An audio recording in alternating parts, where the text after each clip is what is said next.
If you live in part of the United States that's been touched by Mexican or Central American culture, you know that the labor of love food of the holidays is the tamale.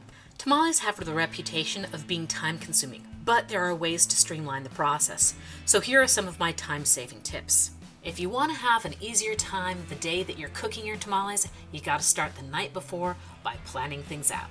The tools you'll need are a pasta pot with strainer and lid, a weight scale, a stand mixer with 2 bowls, and a silicone spatula. Night before is also a good time to gather your ingredients.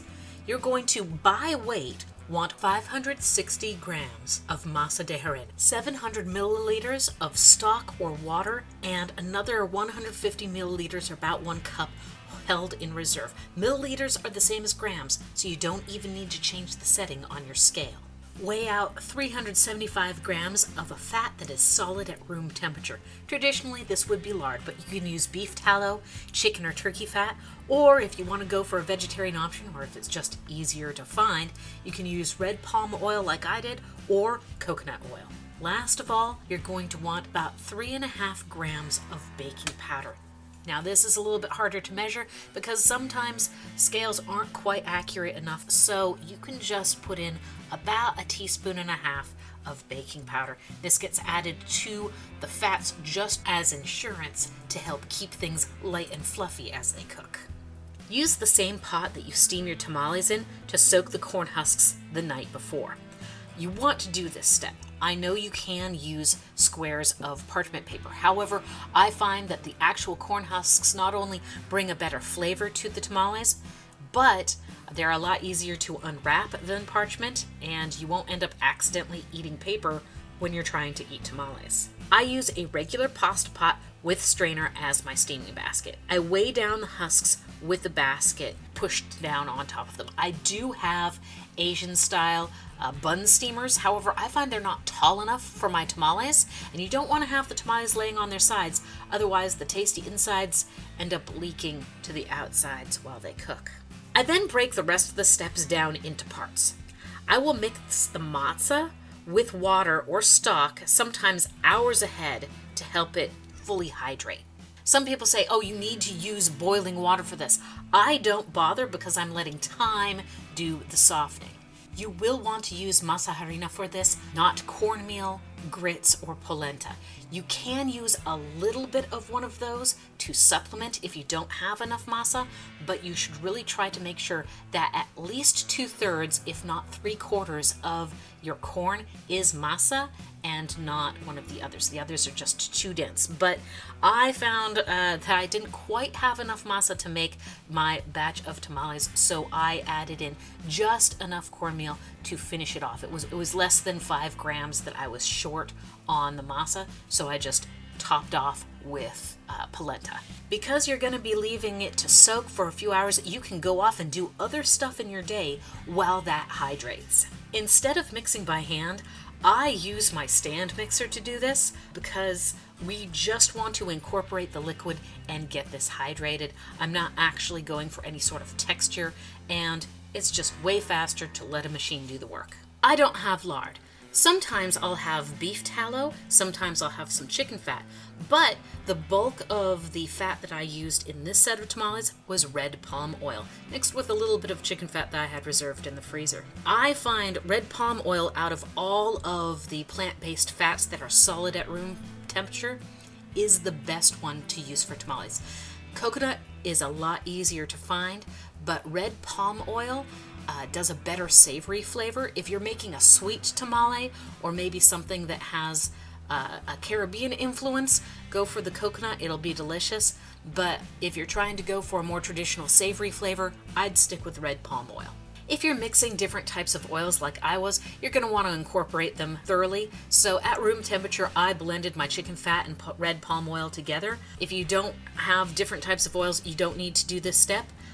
You would just get it cooled down and then put it into your mixer and whip it like you would cream butter for making cakes or cookies. If you're going to immediately start making your tamales, then you can add in that little 3.5 grams of baking powder now. If, however, you're going to hold the whipped fat in the refrigerator until later on, you don't want to add in that baking powder. As soon as you have that baking powder in contact with a liquid, whether it's in the fat or in the masa, it's going to start reacting, and you don't want that to happen too early. So if you're going straight into making your tamales, just drop that baking soda in with your fat when you're whipping it. Otherwise, hold it until you're whipping in the masa mix. Unlike some traditional versions of tamales, I'm not putting any heat in to my mixing. So I'm going to take that whipped fat and slowly add in chunks of the hydrated but cooled down masa mix. This is where that spare reserved water comes in. If the masa is too heavy and too hard to easily whip into the fat little bit by little bit, you're going to want to loosen it up first with a little bit of that extra water. Don't dump the whole amount in, just slowly add some in until you think that it's loose enough to be able to whip into the whipped fat. I'm going to scrape the sides in between each dollop that I put in to make sure that it's fully incorporated.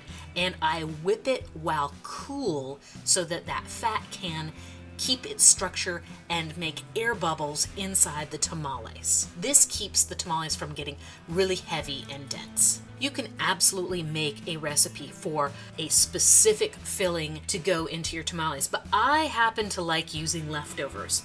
The ones in this video is actually Brazilian fajada beans and some homegrown peppers with lime and sour cream. But you can use leftover turkey with salsa verde, or a brisket with chipotle, or just grilled veggies and cheese. Sort out your wrappers so that your widest, longest wrappers are the ones that you use first, and then towards the end you can try to piece together smaller ones. Any that have gone into shreds, you're going to want to keep those to make tamale ties. The technique for stuffing tamales is pretty easy. You just need to not go overboard. On the widest part of the corn husk, you're going to smear a layer of your whipped masa and fat mixture. Then in the center, you're going to put a nice dollop of whatever your filling is, be it meat or plant-based, any sauces and things like that. Put it right there in the center. Then you're going to carefully roll your tamale so that there's a little bit of overlap of just the paper, but not of the actual masa. So you're leaving an edge clean to do the fold over. Fold up the tail, and then you're going to make a tie. Technically, you don't need to do this if you're really good and fast at stuffing tamales into your steamer. I am not that fast, so I find that I need the ties. Take a skinny strip of tamale wrapper and tie one end, and then carefully split it so that it's double length, and then wrap it around your tamale and tie just a simple overhand knot. Looks like a little pretzel. Boom, you're done, and you stick it in your steamer.